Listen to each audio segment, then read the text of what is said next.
I was left alone after my mom died. And just as I was getting used to it, my dad came back, with a new wife, daughters, and a plan to take my house. But I'm not the kind of girl who can be convinced by words anymore. My name is Macy, I'm 22 years old, and I am the legal owner of the house I grew up in. A modest, two-story place with faded siding, creaky stairs, and more memories than I sometimes know how to carry.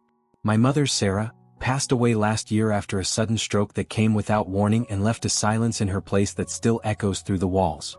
Before she died, long before anyone imagined she would be gone so soon, she made a will. She was meticulous like that, always planning, always thinking ahead, and in that will, she made it clear that the house would be mine.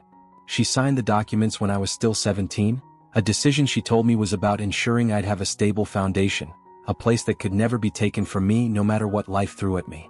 At the time, I didn't understand the weight of that decision. I do now. My parents divorced when I was 7 years old, and while they technically had joint custody, the emotional reality was something else entirely. I was always closer to my mom. My dad, Frank, who's 50 now, was always busy, always caught up in work or distracted by whatever new relationship he was diving into, and I somehow always ended up as a shadow in the background of his life. It wasn't that he was cruel or absent in the literal sense, but more like I existed on the periphery of his priorities, acknowledged but never quite centered. My mom was the one who packed my lunches, sat through every school performance, and knew how I liked my tea when I was sick. She was the constant. With her, I felt seen. With him, I often felt like an obligation penciled in between meetings. After I turned 18 and officially aged out of the custody arrangement, my dad relocated to Houston for work, and after that, we barely saw each other.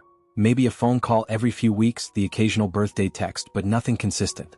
Then 2 Christmases ago, he showed up for the holidays with his girlfriend, Julia, who was 38 at the time, and her 2 daughters from a previous marriage, and it was the first time I'd met any of them.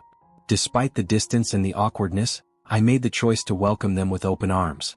I was nervous, sure, but I also genuinely wanted it to be a fresh start, a chance to build something that had always felt just out of reach. I set up the guest rooms, helped decorate the tree, and tried to create a space where everyone felt at home, including the girls who were sweet but understandably shy. Looking back, I think I was hoping that if I made room for them, maybe it would finally make room for me in his life too. After my mother's death, I moved into what was now legally my own house and began living there alone, surrounded by the furniture and photographs that still smelled faintly of her perfume and carried the weight of her absence. My father came by a few times in the weeks that followed, always polite, always civil, but it didn't take much to sense the tension simmering just beneath his calm surface. He never said anything outright, but there was something clipped in his tone, something resentful in the way he walked through the rooms like they owed him something. It was obvious he had expected, or maybe even assumed, that the house would be his. I could feel his disappointment hanging in the air like dust, but I didn't let it get to me. My mother had made her decision clear, and I had no intention of justifying it to anyone.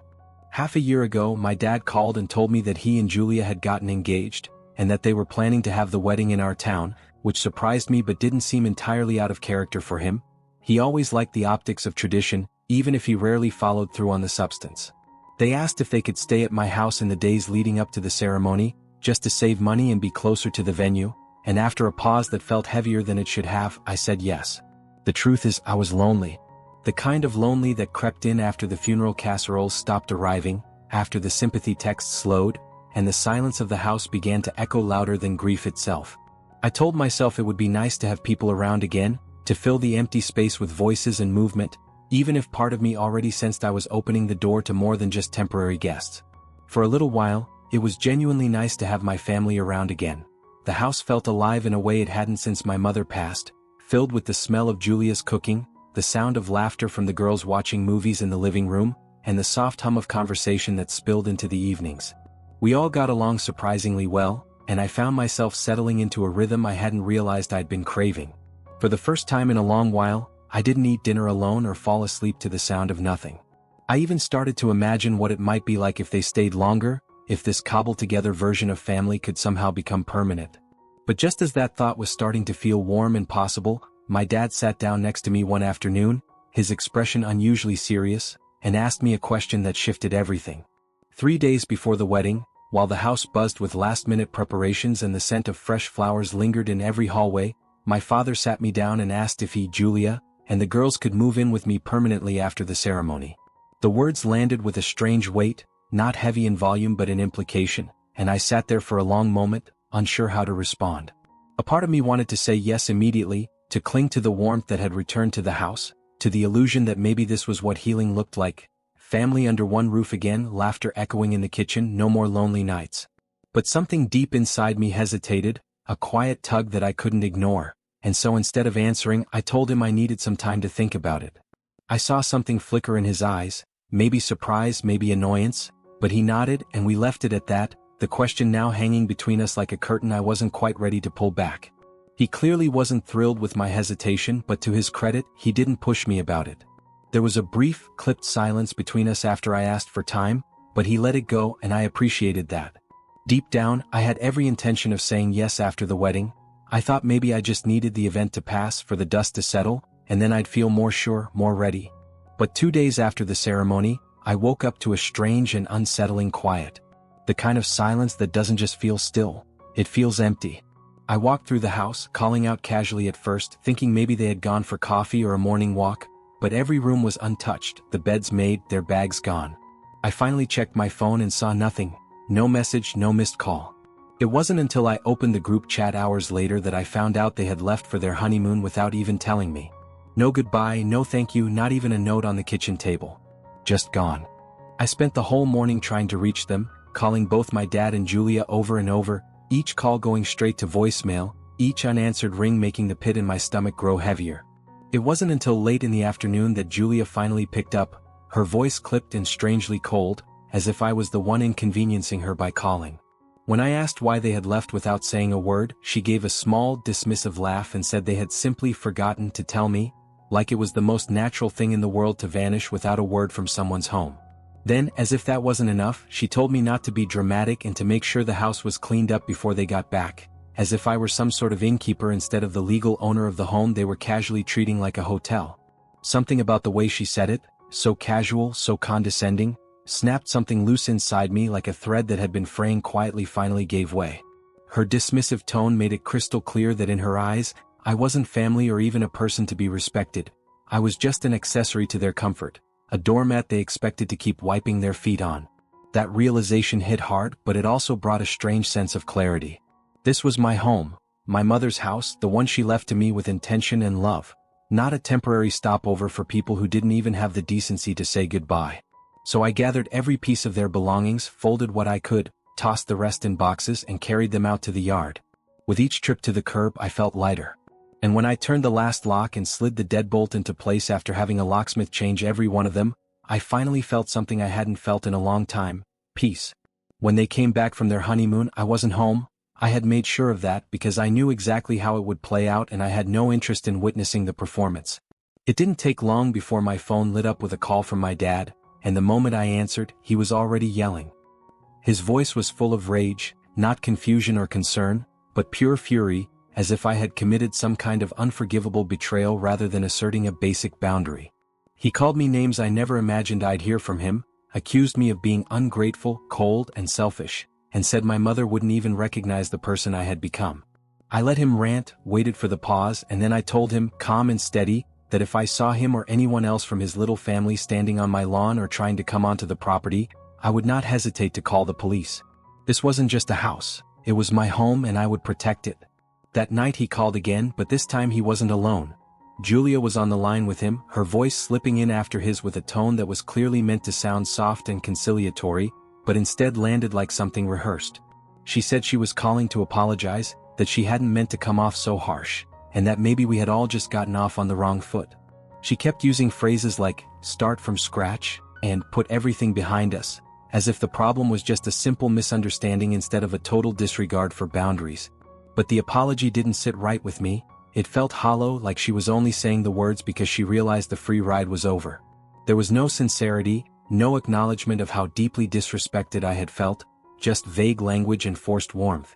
I listened, but I didn't believe a word of it. The next day, through a mutual friend of the family, I found out something that made everything click into place with a clarity that was as devastating as it was infuriating. My father had been fired from his job shortly before the wedding, weeks before he ever asked to stay at my house. He hadn't told me, hadn't said a word about being unemployed or in any kind of trouble, because he hadn't wanted help. He had wanted shelter, permanence, a safety net he could fall into without ever asking directly. Suddenly, it all made sense. The sudden wedding plans in our town, the overfamiliar way they treated the house, the subtle expectation that their presence was just a prelude to something more permanent. The truth hit me like a punch to the gut. The entire thing had been calculated. The wedding, the honeymoon, the polite smiles and shared dinners, all of it had been a smokescreen to make it harder for me to say no. Their real plan wasn't about family at all. It was about survival.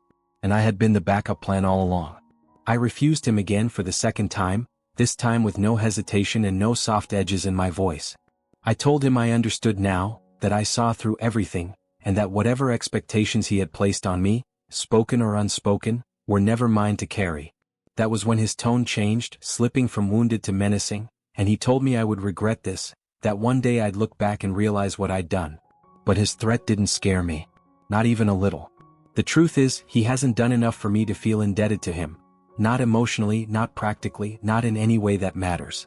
He was never the parent who stayed up with me when I was sick, who remembered the names of my friends, or who showed up when I needed him most.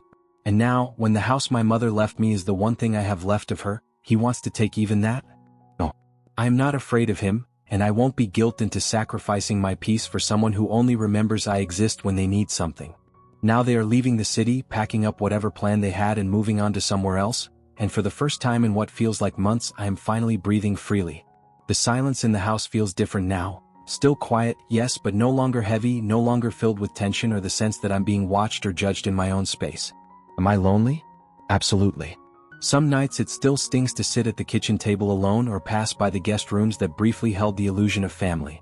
But I've come to realize that it is far better to be alone than to surround yourself with people who despise you quietly, who smile with their mouths and frown with their eyes, who see your life as something to occupy, not something to respect. I have a home that is mine. I have friends who check in, who know my laugh and my silences. I have memories of my mom in every corner of this house, in the smell of lavender in the linen closet, in the garden she loved, in the way the morning light hits the kitchen window just right. And most of all, I have strength. The kind she planted in me years ago when she told me to never be afraid of standing alone if it meant standing for something. Now that they've finally left, the house has settled back into its familiar stillness, but this time the quiet isn't heavy with absence. It's filled with peace, my peace, not loneliness. I spent the morning cleaning every corner, not out of obligation, but as a way to reclaim the space, to sweep out the residue of tension they had left behind. Then I lit a candle for my mother, placing it on the windowsill where the evening light always catches the flame just right, and I stood there for a long time in silence. I whispered a promise, not to anyone else but to myself, that I would never again allow someone to devalue my boundaries or twist my kindness into obligation. I didn't ask for this conflict, I didn't choose this battle, but I faced it head on, and I came out the other side stronger. And that strength, the kind my mother nurtured in me from the beginning, is what will carry me forward. I may have lost my father in all of this, lost whatever fragile thread still tied us together, whatever hope I had left that he might one day see me as more than a convenience, but in that loss, I have found something far more valuable. I have found myself.